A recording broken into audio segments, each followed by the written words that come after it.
I'm Jon Bond. Welcome to Move Yourself Happy. Made for fitness enthusiasts who want to make their passion their profession. Are you unhappy in your present job? Are you passionate about health and fitness? Do you want to release your true potential? If the answer is yes, this podcast is for you. I will be teaching you the specific knowledge that every trainer and coach needs to be successful. So listen closely as I share my expertise with you. So just like me, you can love what you do.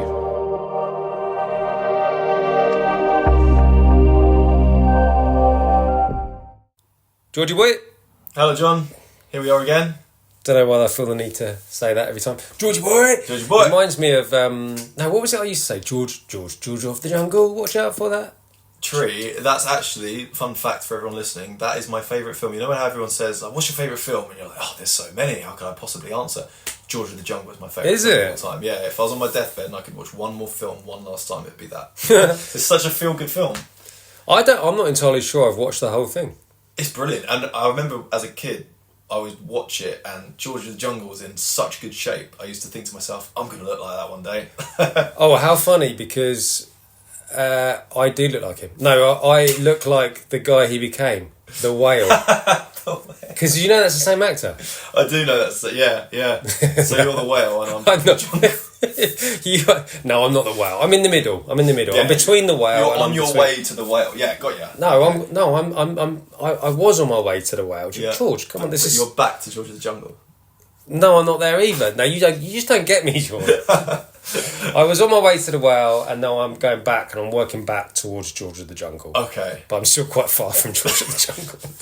Anyway, God, that was weird. Let's just. Yeah, well, welcome everyone. Anyway, I want to go through these questions with you because last episode I had some questions I want to ask you, and it didn't happen because we went off on a tangent, very much like we almost just did then. We have to rein ourselves back in. We're assuming, I think everyone by now probably knows me, but if you don't, my name's George, and I am a online fitness Presumptuous. coach. Yeah. I'm assuming I'm kind of a big deal. I'm kind of a big deal on this podcast, and I've kind of taken over. But yeah, George Horlock from George Horlock Coaching. I train vegan or aspiring to be vegan men, and I help them not look like that stereotypical vegan. I help them to look strong and muscular and powerful and eat a healthy, nutritious diet. So that's me, and if that's not your thing, then that's not your thing. Yeah, if that's not your thing, then you don't have to listen to him, do you? Yeah. But it's very interesting, so don't be too judgmental. If you're not a plant-based person, you don't like the idea of it, which I wasn't either, once upon a time. No. But still listen to this guy, because he's an interesting dude. Thanks, mate. On that note, training over Christmas. Yep. Now, people are going to be like, do I just bin it off to the new year? Do I just carry on exactly as I was? What is your attitude towards people's training and nutrition over Christmas? What do you say to your clients? Yeah, it's a great question. I definitely think there's two types of people with this. I think you get the first person who's, like you just said, they kick back, they stop training, they eat loads of food, they don't mind putting on a bit of weight because they know they're going to lose it in the new year, etc. And then you get the other people who freak out because the gym is closed for a couple of days. It's like, I need to get my New Year's, my Christmas Eve workout in, then I can't train on Christmas, can't train on Boxing Day. By that time, I've lost all my gains. Hopefully, the gyms are reopening on the 26th, the 27th, and I can just train up until the new year, then it's closed again for a couple of days, and, it's like, it's fine, you can relax.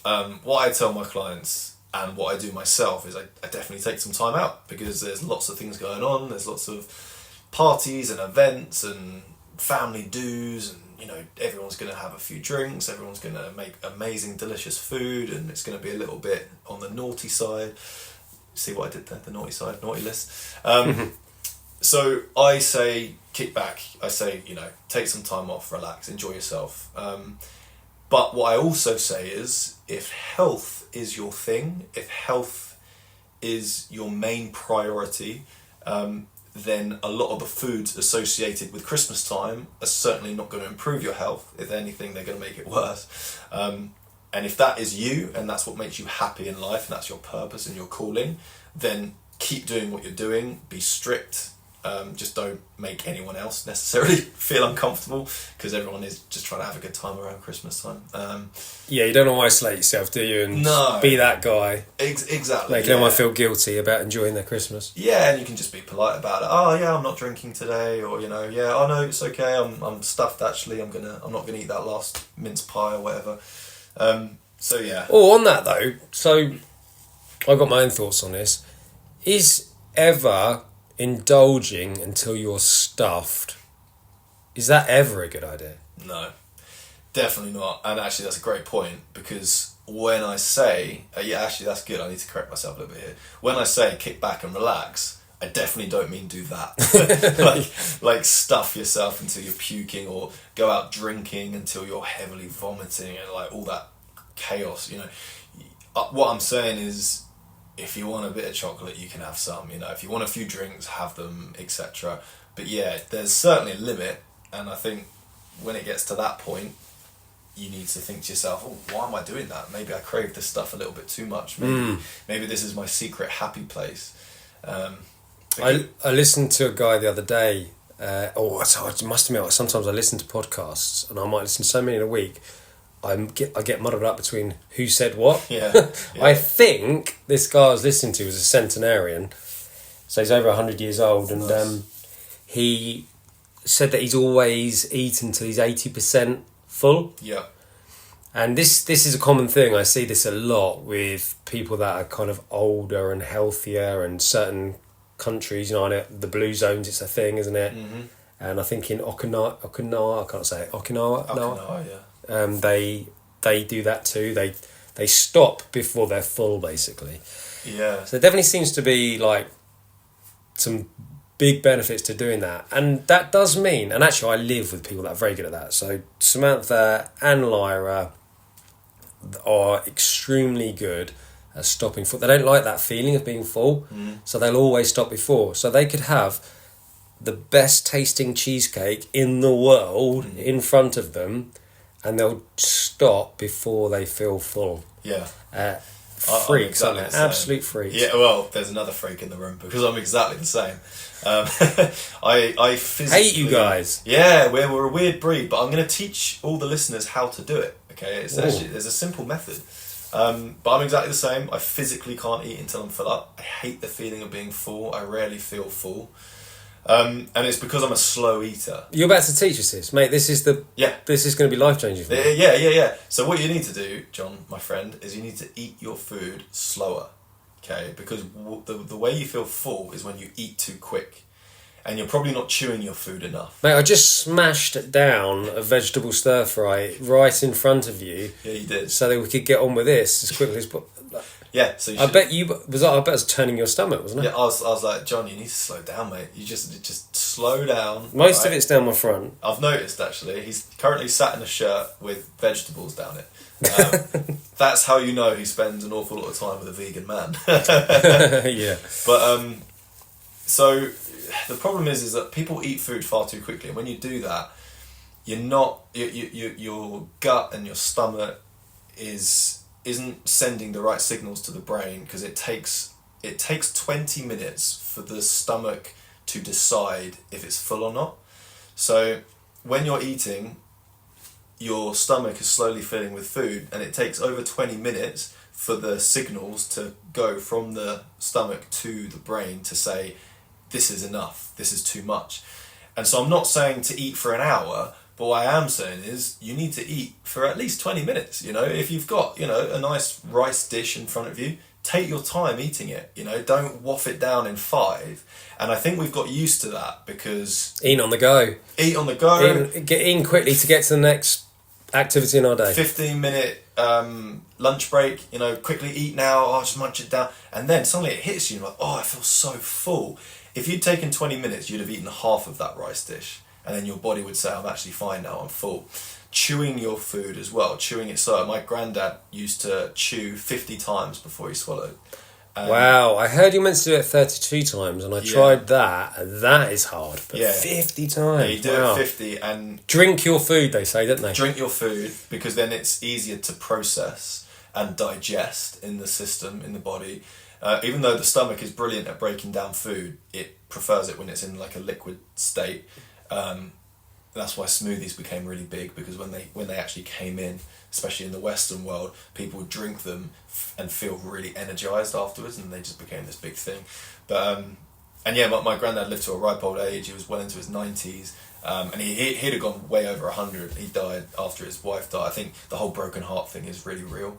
So that happened. But yeah, and my grandma's the same. She eats until she never gets full up. She refuses to get full. She's always got stuff left on her plate, and she's 94, I think. 94. Wow, that's interesting. We've been told that, or I've been told that sort of stuff all your whole life. Don't eat in front of the TV because that distracts the signals that are telling your brain you're full. Mindfulness eating, eat slowly, put your knife and fork down in between each mouthful, all that type of stuff. But like with anything, it's actioning this shit, isn't it? Yeah. Like, how many people actually know exactly what they need to do to achieve or accomplish anything they've ever wanted in life? The problem is, it's like the blueprint from everything is out there. It's actioning the blueprint. That's the hard bit. So that is tough for me. What you just said is tough for me. I think it's because I'm for a start, like today, that example is I wanted to get on with this, and I hadn't eaten, so I was like, smash that down. But I also, a lot of the time, I'm after the dopamine hit. I want the release of I feel good hormones from eating, rather than it being just a nutrition thing. Definitely, and it's one of those things where it's to action it. Don't let yourself get to a point where you're so hungry that you're shoveling it in, because you're so hungry. If you eat little and often and have snacks, handfuls of nuts, a couple of dates, 3 bananas on the go every few hours, when it comes to dinner time, you're not going to be ravenous, and that's the problem. And me and my girlfriend do this quite a lot, actually, and it is bad. And here's the thing, I'm not saying I'm perfect at all, because this is a terrible example. Often, if we're going into Brighton or London or wherever, and we're going to have a really delicious meal that we're looking forward to, we'll often get to maybe lunchtime, and we'll be like, should we just not eat? Should we just almost starve ourselves so that we're ravenous at dinner time? And when that happens, we shovel it down because we're so hungry. But what I'm saying is, people need to eat more often, and I'm not saying eat. That's where fasting hasn't always worked for people, intermittent fasting, because they undo the benefits of fasting by going crazy. Like Ramadan, when I was in Kuwait, teaching a course a few years back, it was Ramadan and we couldn't eat in the daytime, but then at night time, so when the sun went down, we could eat. And we'd all be so hungry that we would just eat more calories than we would have done if we hadn't been doing Ramadan. Exactly. So it's not like a great way to lose weight. No, exactly that, and absolutely, and you will crave sugary, high-fat foods because you've depleted your body of natural sugars that it craves throughout the day, like fruits and vegetables and carbohydrates. So if you're not getting them, you're going to crave the fast-releasing sugars. So if you eat a chocolate bar, you get the hit like that. That's why if someone's struggling with diabetes or they're having some sort of seizure on the floor from lack of sugars, you give them a Mars bar, you don't give them a jacket potato, because they're slow-releasing carbohydrates, right? Slow-releasing sugars, which are good for energy across the day. But if you want that fast, quick sugar, that's why you're going to crave chocolate and sweets and stuff. But if you actually eat carbohydrates as you're supposed to and fruits throughout the day, you end up not craving that stuff as much. Yeah, that's good. I like that. So that's basically the key message there to that first question of what to do about nutrition over Christmas. Eat whatever you like, but do it mindfully and slowly, and you're very likely stop before you're full. But if you don't, just make sure you do. Because if you take 10 minutes, it sounds a lot to most people, but not from the 80% crew over here. But if you take if you take 10 minutes to eat a mince pie, you won't want another one. If you eat a mince pie in 30 seconds, you'll want another one, trust me. Practice it this Christmas. But I want to quickly reverse it on you, because I am interested from your perspective, and I don't know if we've spoken about this before, with the whole, let's say I'm your client, and I'm trying to just put on muscle, keep my body fat relatively low, but eat healthy. And Christmas time is coming. I've got all these parties coming up. I'm going out on New Year's Eve. I'm going out on Christmas Eve. I want to drink. I want to have nice, delicious food. I want to have dessert. I haven't had dessert for so long. What would you say to me? course, it's hard to separate that from now what we've just been talking about. It is, isn't it? Because that's what I'd be telling people. Yeah. Is eat a stop before you fall. But no, to be fair, that's why I brought up, like, should you ever be telling somebody to eat what you like until you're stuffed? Because, no, I wouldn't ever encourage anyone to do that. So I'd always lean towards that, advising people is, if you're feeling full, as like bursting full, then a large quantity of those calories you consumed are going to get stored as body fat because you've eaten more than you need. Your body's going... great, we'll store this till when we're starving. Yeah, exactly. And if you keep... And the number of times you keep doing that over Christmas, I've just done that for lunch. We've got some people come around in the evening, we're going to do that at dinner. And then you've got the liquid calories from the alcohol. So it is very much a case of horses for courses, because some people, some of my clients in the past have actually continued to use MyFitnessPal over Christmas, and their future self has thanked them for it. Like in January, where everyone else is going, I've put on half a stone just over Christmas, they might not have lost because they've still had some treats, but they haven't gained. So I think if you can, I'm trying to come away from the whole MyFitnessPal thing anyway, because my kind of philosophies of healthy living and stuff are changing very much, in comparison to what they were. I'm trying to develop this more intuitive eating and not having to overly rely on technology to tell me when I've had enough. And I want to be able to be much more mindful of, I'm still a little bit hungry, so if I stop now, I'm probably going to drop some body fat. And it's the whole intuitive thing is just so important because every other animal on Earth has that. They know how much to eat, they know what to eat, they know when to stop. Well, so you telling me animals don't use MyFitnessPal? Did you not know that, John? No. They don't even have iPhones, do they? But isn't it interesting how there isn't a single animal in the wild, not the zoo, the wild, who's overweight? None of them. None of them are overweight. They're all as they should be, and they all eat their species-specific diet, but humans are the only ones who struggle. And we're the ones with the best technology to tell us how to eat. Yeah, it's fun, isn't it? I think some of that must be controlled just by nature in itself. It is, yeah. It's not in abundance, is it? No. They don't have to... I don't think they have to exercise willpower because it's not in abundance. But then also, going back to the conversation we had a long time ago, was the type of food you can access in the wild... You don't want to eat excessively because you feel full so quickly, don't you? Yeah, definitely. It's natural. It's not all heavily ultra processed, full of salt, sugars, and fat and everything else. It's not this potent cocktail that sends your taste buds wild. Yeah. So I wonder if, and it's addictive, that you buy more. Oh god, yeah. If you took that's an interesting experiment. If you took some animals out of the wild and you just put them in an abandoned supermarket, and then you came back 2 weeks later and you checked their BMI. Yeah.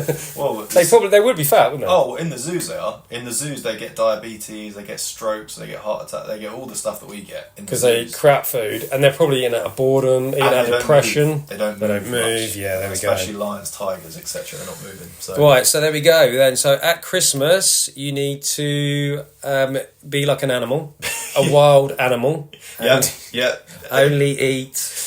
Nature. No, hang on, that's not going to work, is it? Yeah, but no, that's good advice. Enjoy yourself, but mindfully. Don't harm yourself. Yeah, there we go. Good, I like that. Right, so something I've been meaning to ask you, George, because you come across as somebody that just seems to nail this shit quite naturally. Oh, thanks, mate. Without too much effort. Wondering what you're going to say now. But I know everyone's got a chink in their armour, so you're fooling nobody, sunshine. Okay. What has been your biggest health and fitness challenge? So what's like your Achilles heel?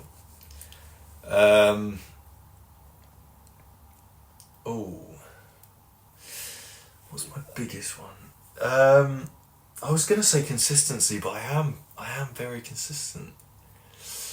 The fact that it's taking you this long to think about it is... I thought you were just going to be straight away going, people don't know this about me. No, I've got it. Oh, right, okay. Consistency with a specific goal. I feel like my goals are always changing. I don't know about you, but sometimes I want to put on muscle, sometimes I want to lose fat, sometimes I want to just focus on calisthenics, sometimes I want to get a certain lift up. And because of that variety, my training is consistent, but the type of training I'm doing is never consistent. Right. Do you know what I mean? Do you think what drives the change? Is it social media influences, TV? What's because, like you say, 1 minute you want to work on your calisthenics. Is that because you've just listened to a podcast about the benefits of calisthenics, or do you know what I mean? Like something probably influences you, doesn't it? Yeah, that's a good question. And like when you came and saw me, you were like, I just want to look like a Greek god. Be like the whale. Like, Greek god. Yeah, Greek god. No, Greek god. Yeah, fine. The Poseidon, the one who controls the whales. This is so unkind. That's a really good question, because I'm certainly not aware of it, because I can't tell you an exact trigger point, but I do, and I know you've told me you have this sometimes as well in other realms of life, but we tend to flit about quite a lot, me and you, don't we? We're like interested in that, then we do the I do my sea swims, and then suddenly I'm not going in the sea, and then I'm walking barefoot in nature, and then I'm climbing trees, and then I'm calisthenics, and then I don't really know what influences it. I think because I am. By the way, on that, before you go on for that, because I'm as you said, I am the same. But for anybody that doesn't understand us, I would say it's not that we're like flaky and can't stick to anything. I want to flip for one. It's that we're like enthusiastic. Like I look at life sometimes like a kid in a sweet shop. Like there's so much choice, and oh my god, like this. I want to explore and indulge in absolutely everything and try everything, because variety's the spice of life. It's fun. It's exciting. It's not because I'm searching for the answer to happiness, or it's intrigue. It's just old-fashioned schoolboy kid in a fantasy. Yeah. No, it's spot on. Well said, actually, because that's kind of brought me back down to earth, in the sense of, I think what it is it's the whole, we talk about following the instinct, like we talk about that quite a lot, how you're trying to do that a bit more with your diet and stuff, just kind of go off what your instinct is, like, am I actually hungry right now? Do I want to eat this? Am I craving salt, or have I just not had enough of it, etc.? And I think what mine is it's like, because I try and follow my gut a lot, and in winter I want to be indoors more, so I'm more focused on like lifting weights and trying to get a bit stronger and bigger and putting a bit more body fat, staying in a muscle. warm gym. Stay in a warm gym, and just focus on lifting weights. The minute it gets warm, I want to be outside, I want to be running outside, I want to be swimming in the seas and rivers. I also want to be doing calisthenics, on the beach where the calisthenics park is in Worthing. I want to be there. So I think it depends on like the season and like my mood and where I'm at, and because everything's always changing all the time, my fitness is, and I commend people who are just focused on kind of one thing, because it's impressive to do that for so long, to just be a bodybuilder, or to just work on calisthenics, because I'm like you, mate. I want to try so many different things all the time. Yeah, okay. But you do a bit, and for anyone listening, like if you want to get good results, you have to be consistent at one thing or the other. And that's probably a detriment to my results. I guess, but it depends what we're talking about, because you're consistently active. Yeah.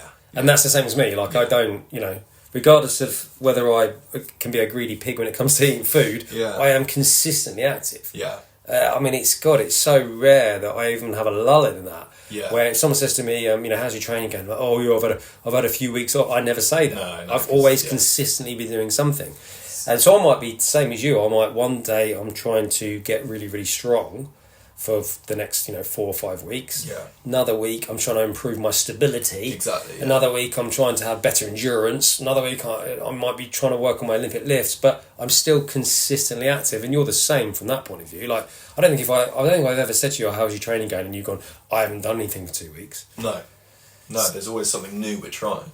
And would you say that that's the same for you then, in terms of like your flaw in your fitness? Yeah, in life, mate. Yeah. Obviously, I've managed to execute a degree of consistency with things, because I've accomplished certain things that I wanted to accomplish. I remember once writing down. I got a business coach got me to do this years ago. She said, write down 50 things that you want to have achieved in your life. They can be material, they can be skills, whatever you want. Just write them down, and it was really fun.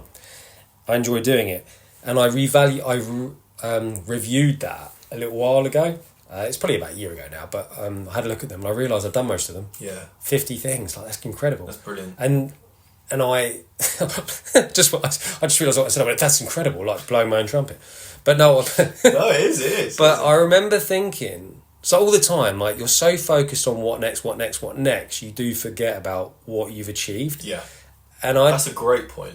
Yeah, like Love that, yeah. I surprised myself and I looked at the list. I was like, oh my god, I've kind of done most of these things. And some of the things I hadn't done, the reason I hadn't done them is because I didn't really care. I lost interest for those things along the way. Like, I don't know. This wasn't one of them, but let's say there was like swim with dolphins, which is cliche bucket list thing. That was never on mine. But something I can imagine you doing. But if it were, I'd want to be doing something more extreme, like balancing on them. Two of them, 1 foot. Anyway, doing the splits. Yeah. With a cape. Yeah. Waving a Greenpeace flag. No, that'd be you. No, anyway.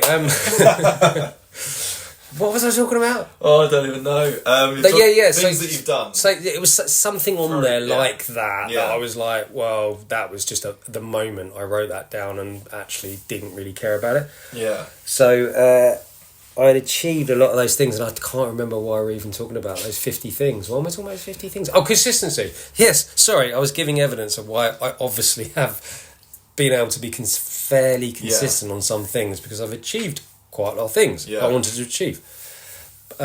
But it's both a flaw in my personality and can sometimes be a benefit, is that I get bored very easily. Yeah. So if once something becomes a real chore and a slog, I will change it unless I've been locked into that. So like when you do a degree, did I mention I've got a degree, George? I've been waiting for it to Did I mention that? Do you know what? I never used to talk about it. Oh, My mate was like, you got to talk about it more, George. You've got to talk about John. Sorry. No, to be fair, everyone listening, this is so true. John definitely doesn't big himself up enough. Like he's got, and in case you didn't know, like he's got all these degrees. He's got a master's. Like he's a very well educated person. But he's very quiet about it, because I believe you don't have a big ego when it comes to that kind of stuff. In terms of that's good to know. Standing on dolphins and stuff, it's a different story. But no, you should definitely talk about it more. So please, continue with your degree story for the millionth time. No, so with that, I'm locked into it. I've enrolled onto it. Everyone knows I'm doing it. I'm getting bored. Yeah. I'm hitting university, but I'm locked in, because otherwise, what am I going to do? Just give up? Yeah. That wasn't really an option for me. Yeah. Even though frequently I'd want to. Now, if someone said to me, like I remember a girlfriend of mine once years ago, she said, I talked about getting a degree. She said, why do you want to do it? And I said, because I want to learn all that stuff. That's going to be really great. She said, well, why don't you just contact the university and ask for the reading list and just learn it anyway, and you'll save on the student, you'll save on all the fees, the money that you'll pay university and everything else that comes with it. And I was like, I could do that, couldn't I? Where's the accountability? The moment that starts getting difficult or hard to manage, I'm giving up, because no one, doesn't matter, does it? So true. Whereas when you sign up to do something, for me, I'm locked in. So when it does get tough, I'm going to do it. But unless I'm locked into things, so I want to write my own programs and I'm doing my own training, the moment something gets boring or whatever, I'll be like, change it. Yeah. Another good reason to have a personal trainer like George working with you, because if you're doing your own thing, you'll just give up. So true with online coaching, because a lot of people do say that, don't they? They're like, why would you have an online coach when you could just look up an online program? There's tons of free ones that you can download. It's like, well, yeah, but then once you've done it, you've got no one to talk to about it or so the accountability is huge.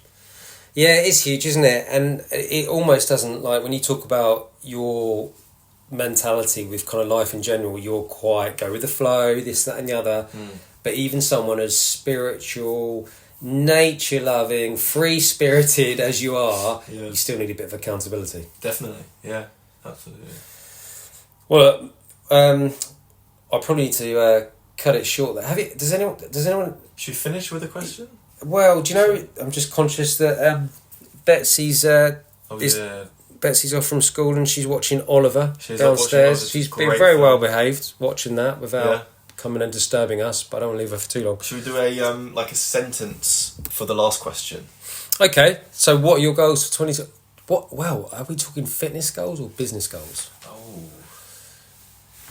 Now we've Actually, do you know what? Let's go fitness goals, and we'll have another one another time when we talk about business goals. But what are your own personal health and fitness goals for 2024? I, for one, am going to up my cardio next year, for sure. Yeah. So I actually want to be able... You know when you say you do a 10k run or something, I want to be able to say, I'll join you for that, you know? Because at the moment, honestly, I couldn't. Well, I could, but I would have to take frequent breaks and stuff. I just want to get a bit healthy with that. Like calisthenics and weightlifting stuff, it does improve your cardio, especially calisthenics when you're doing lots of supersets, pull-ups into push-ups into burpees. It's really good. But I want sort of like long distance cardio, you know, like being able to ride my bike more, being able to... And it's not that I can't do these things, but I want to be able to... I want to be able to have some numbers and figures to go with it. I ran a 5k this morning, you know? Yeah. Interesting. I just think that stuff is so important. You know, it's to be able to just run and to be able to... Feels very natural. And, yeah. What's the word? Well, it's like a sense of freedom, isn't it, to be able to do that stuff? Yeah, and it's great for... Not that I have a problem with this, luckily, but it is great for, like, just knocking off additional body fat and making yourself look even better, you know, making your body more have more endurance and, you know... Heart health, yeah, exactly that, like internal health. So yeah, that's cool. Yeah, mate, I look forward to you asking me to join. I mean, obviously I'll say no. You'll be too slow. But well, yeah, absolutely. I'm joking. We'll do it. We'll film a podcast, and you'll be talking the whole time because I'll be too out of breath. But okay, tell me about yours then. Your fitness goals. Well, mine's still going to be the leaning out because I've been losing. I gained a lot of weight during the whole bloody COVID period. Gained a lot of weight. I've been losing it. It's coming down. And so I'll continue on that journey. And that's going to be actioning mindful eating that you mentioned earlier, stopping before I'm full. Yeah. Because training, I can't do anymore. I train every day. Yeah. You know, I could do double sessions. I mean, sometimes I do, to be fair, but I could do more training, but that's not the limiting factor here. The limiting factor for me is not being so greedy, so eating less food. So with regards to actual training, I don't know, mate. I'm enjoying my training at the moment. I mean, I have been sort of for years. I don't know if I'm going to change too much there. A bit more mobility. Yeah, a bit more mobility stuff. Cool. Been doing some stuff on that anyway, and it's got better. My posture's got better. It started to get slightly like a little bit kyphotic from sitting in front of a computer, but I've been working on that. You're not worried about numbers or anything these days with your bench and squat? Oh, look, I think I'll always care, or I'll always have an interest in those numbers, but I probably care less about them.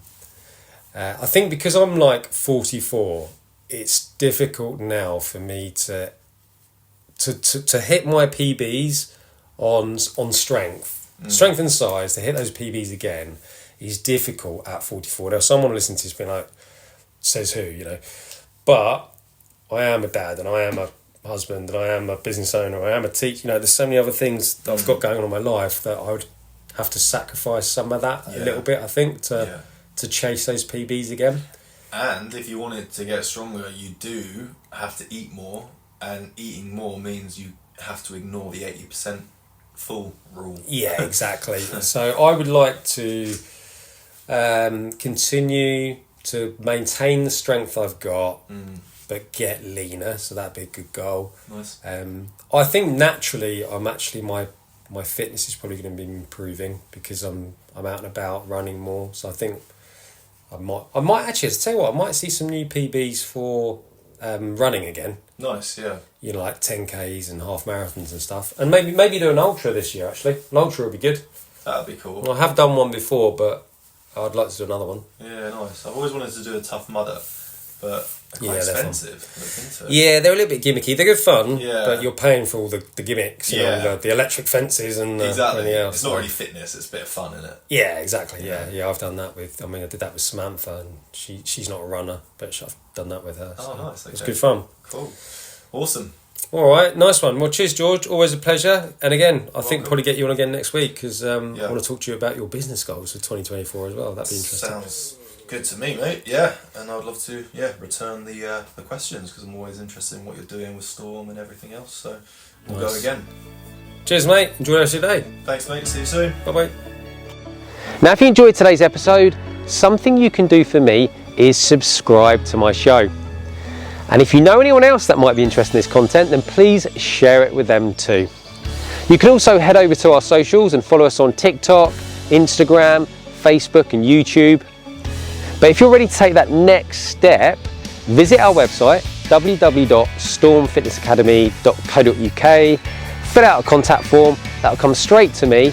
I will contact you shortly afterwards and I look forward to speaking to you then.